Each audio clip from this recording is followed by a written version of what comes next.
Bonjour à tous. Aujourd'hui, on va parler d'un sujet fascinant, ce que nous réservent les années à venir pour l'humanité à partir donc de cette année 2026. Alors, on va regarder tout ça à travers la spiritualité, l'astrologie et même certaines visions contemporaines comme celle d'Anthony William. Alors, à partir de 2026, beaucoup de sources spirituelles, de traditions anciennes et même de témoignages de personnes ayant vécu des expériences de mort imminente s'accordent sur une idée centrale. L'humanité n'est pas en train de disparaître, mais elle entre dans une phase de transition profonde et durable. Le monde continue, mais le mode de vie que nous connaissons, basé sur l'abondance, la croissance, la délégation aux institutions, commence à se désagréger progressivement. Ce qui se fragilise en premier, ce n'est pas seulement l'économie ou la politique, mais notre sens collectif, notre confiance dans les récits qui dominaient jusqu'ici. Si on regarde l'astrologie mondiale, on peut voir que Pluton, la planète des transformations profondes, est entré en Verseau en novembre 2024. Ce transit va durer jusqu'en 2043 et annonce une remise en question radicale des structures sociales et collectives. Uranus, la planète du changement soudain, va quitter le Taureau pour entrer en Gémeaux en avril 2026, ce qui pourrait provoquer des bouleversements dans nos systèmes de communication et nos façons de penser. Neptune, qui symbolise la vision et la spiritualité, est entré en Bélier en janvier 2026 et Saturne en Bélier va entrer en Bélier à partir de février. Donc tous ces transits nous poussent à prendre nos responsabilités et à réorganiser nos structures. Autant dire que ces transits astrologiques accompagnent parfaitement ce que les traditions spirituelles annoncent depuis longtemps. À partir de cette période, certaines crises sont prévues, mais pas forcément des guerres mondiales directes. On parle plutôt de tensions régionales, de perturbations économiques, de migration, de polarisation sociale, tout en laissant certaines régions relativement épargnées. Nostradamus, les visions chamaniques et les expériences de mort imminente s'accordent pour parler d'une instabilité prolongée plutôt qu'un choc unique et soudain. En Europe, par exemple, cela pourrait se traduire par des tensions sur l'énergie et l'alimentation, et par un besoin pour les populations de s'adapter par elles-mêmes. Cette période implique aussi un retour au local et à la sobriété, non pas par idéologie, mais par nécessité. Les chaînes d'approvisionnement longues pourraient être fragilisées, les ressources plus rares et l'entraide humaine redeviendra donc essentielle. Donc dans ce cadre, Anthony William prédit que l'accès à des aliments frais et nutritifs pourrait devenir plus compliqué et que la santé globale et les maladies chroniques seront des enjeux majeurs, notamment à cause des perturbations environnementales et alimentaires. En parallèle, on peut s'attendre à une fatigue psychique collective. La souffrance ne vient pas seulement des événements extérieurs, mais aussi de l'effondrement de repères intérieurs et de la confrontation avec l'inconnu. Le transit de Neptune en Bélier va accentuer ce phénomène en dissolvant les illusions collectives et en obligeant chacun à mettre ses idéaux en pratique dans la vie quotidienne. Les sources spirituelles évoquent souvent l'émergence de deux manières de vivre dans le même monde. Certaines personnes restent attachées à l'ancien modèle, cherchant à tout contrôler, tandis que d'autres acceptent la transformation, simplifient leur vie, recréent du lien et développent une relation plus directe avec le vivant. Anthony William souligne que la capacité des sociétés à s'adapter dépendra aussi de la santé collective et de l'accès à une alimentation saine, ce qui sera essentiel pour traverser cette période de transformation.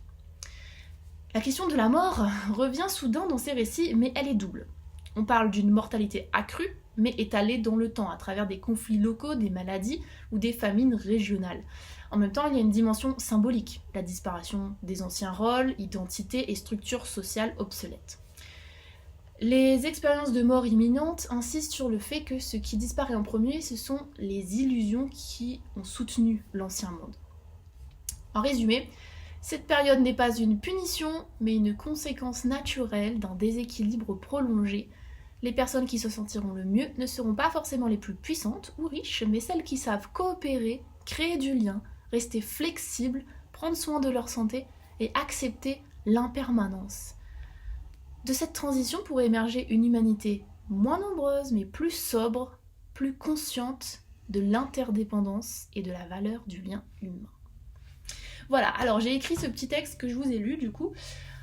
pour que ça soit plus clair, puisque j'ai tendance des fois à raconter des trucs et je me perds un peu dans ce que je raconte. Donc je me suis dit cette fois je vais rédiger et comme ça sera plus simple pour vous. Donc j'ai écrit ce texte en me basant du coup sur des sources astrologiques.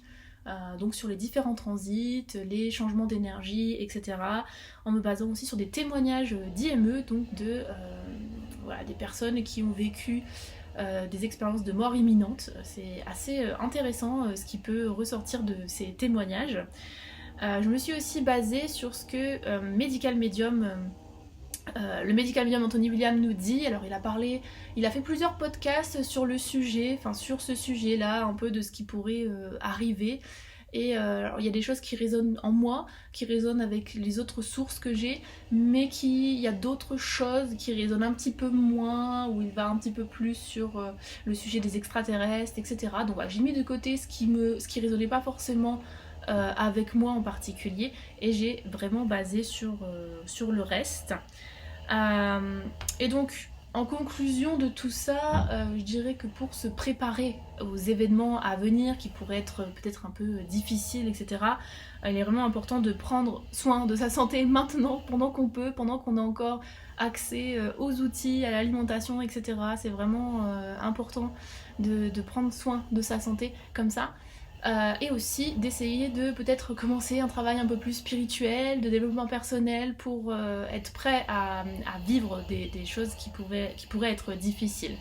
Et donc pour ça, je propose toujours des consultations de naturopathie sur mon site redeviens-toi.fr. Des consultations de naturopathie pour reprendre en main votre santé avec les méthodes médicales médium, mais aussi des consultations plus tournées spirituelles, développement personnel, donc des consultations qui visent la guidance vers le réalignement de soi, qui peut être très utile du coup dans les années à venir. J'ai aussi sur mon site donc de redeviens-toi.fr, j'ai aussi des articles qui pourraient être intéressants, notamment un article qui reprend ce que Medical Medium, les informations que Medical Medium nous a données pour, par exemple, qu'est-ce qu'on peut acheter par exemple en prévision de pénurie, etc. Je vous mets tout ça, les liens intéressants dans la description de cette vidéo. Et puis je vous mettrai aussi des liens d'autres ressources qui peuvent vous intéresser par rapport à ce sujet. Voilà, donc on verra bien ce que l'avenir nous réserve. Dans tous les cas, on ne sait jamais. Hein. Mais bon, il y a des tendances. Mais après, précisément comment ça prend forme, ça peut évoluer, changer, etc. Dans tous les cas, l'important c'est de rester soudés. Donc voilà, c'est pour ça que j'essaye aussi de recréer du lien un peu plus avec vous, notamment en ayant mis en place le mercredi, en général c'est le mercredi soir, pas forcément tous les mercredis, mais le mercredi soir un cercle réponse qui est en fait un cercle de partage où on peut, c'est une vidéo, elle est gratuite, où on peut discuter de plein de choses, parler des questionnements qu'on a, de plein de sujets différents, etc. Voilà, pour contrer un petit peu le sentiment d'isolation, puisque l'isolement l'isolement pourrait être une des pires situations à venir, quoi. Donc important de recréer du lien les uns avec les autres. Voilà, je vous mets tous les liens intéressants de ce que j'ai parlé, etc. dans la description, et puis on se voit peut-être à l'occasion d'un cercle réponse un soir, un mercredi. Si vous voulez en tout cas avoir participé à ce cercle-là, vous pouvez m'envoyer un mail avec votre mail, comme ça je pouvais vous mettre dans la liste de diffusion où j'envoie les mails avec les liens de visio dedans pour que vous puissiez participer. Voilà, et bien je vous souhaite bon courage sur votre chemin de guérison, et puis on va y arriver, on va réussir à arriver de l'autre côté tous ensemble en se soutenant chacun.